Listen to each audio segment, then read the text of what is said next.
धर्म के क्षेत्र में जिन जिन का नाम है, साधना के क्षेत्र में जिन जिन का काम है, भगवान ऋषभदेव से लेकर भगवान महावीर तक सभी के श्री चरणों में मेरा कोटि कोटि प्रणाम है, मेरा कोटि कोटि प्रणाम है।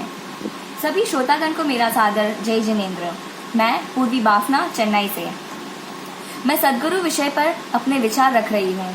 हमारे जीवन में गुरु का अनंत उपकार है। गुरु के अभाव में जीवन का कोई सार नहीं रह जाता। भोजन को जीवन के लिए जरूरी माना जाता है, लेकिन हम भोजन के बिना भी कई महीनों तक जीवित रह सकते हैं। पानी के बिना भी कुछ दिनों तक तो जी ही सकते हैं, लेकिन ऑक्सीजन के बिना हम कुछ पल भी नहीं जी सकते। जितना महत्व हमारे जीवन में ऑक्सीजन का है, उससे कई ज्यादा महत्व गुरु का होता है। साक्षात यदि सरस्वती जी भी आ जाए तो गुरु की महिमा का वर्णन करना असंभव है। गुरु चित्त का उजाला है, भव सागर से तिरने का किनारा है।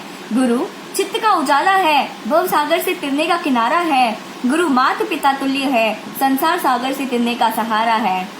कदाचित हमारा हाथ यदि धधकती हुई अग्नि में चला जाए तो क्या होगा? जल जाएगा। कदाचित हमारे आहार में विष आ जाए तो क्या होगा? हम मर जाएंगे। आशीविष सर्प यदि हमसे कुपित हो जाए तो क्या होगा? हमें डंस लेगा। लेकिन ज्ञानी बताते हैं कि अग्नि में गया हुआ हाथ जले बिना रह सकता है। विष खाकर भी व्यक्ति बच सकता है। कुपित सर्प के डंक से भी बचा जा सकता है, लेकिन गुरु की आशाधना करने वाले को कोई नहीं बचा सकता। उसे 3 काल में भी मुक्ति नहीं मिल सकती। यह तन विष की बोलड़ी गुरु अमृत खान, यह तन विष की बोलड़ी गुरु अमृत खान। शीश दिया यदि गुरु मिले, सस्ता सौदा जान। एक बार की बात है, 2 व्यक्तियों के बीच में बहस छिड़ी हुई थी कि दुनिया में सबसे बड़ा कौन है। पहले ने कहा पृथ्वी सबसे बड़ी है, वह हम सबका भार सहन करती है। दूसरे ने कहा यदि पृथ्वी सबसे बड़ी है तो शेषनाग पर क्यों खड़ी है? तो क्या शेषनाग सबसे बड़ा है? यदि शेषनाग सबसे बड़ा है तो शिवजी के गले में क्यों पड़ा है? तो क्या शिवजी सबसे बड़े हैं? यदि शिवजी सबसे बड़े हैं तो कैलाश पर क्यों खड़े हैं?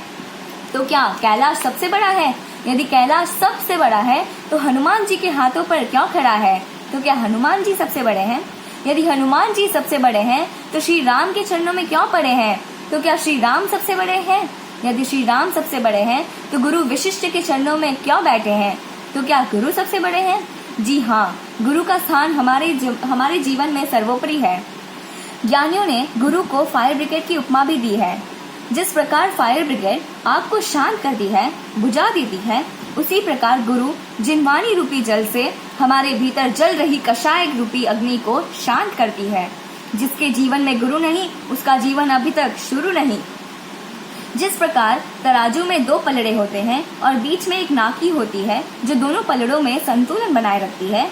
एक पलड़े को यदि हम देव मान ले और दूसरे को धर्म मान ले तो बीच की जो नाकी होती है वह गुरु के समान हो जाती है और हमें धर्म और देव दोनों से जोड़ कर रखती है। जो दीपक घर के अंदर जलाया जाता है वह सिर्फ घर के अंदर ही प्रकाश फैलाता है, और जो दीपक घर के बाहर जलाया जाता है वह घर के बाहर ही प्रकाश देता है, घर के अंदर नहीं।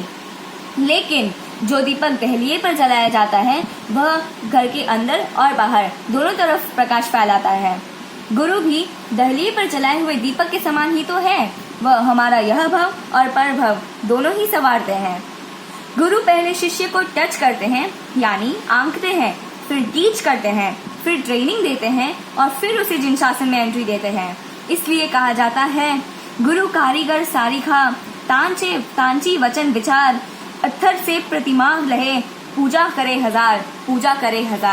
धन्यवाद।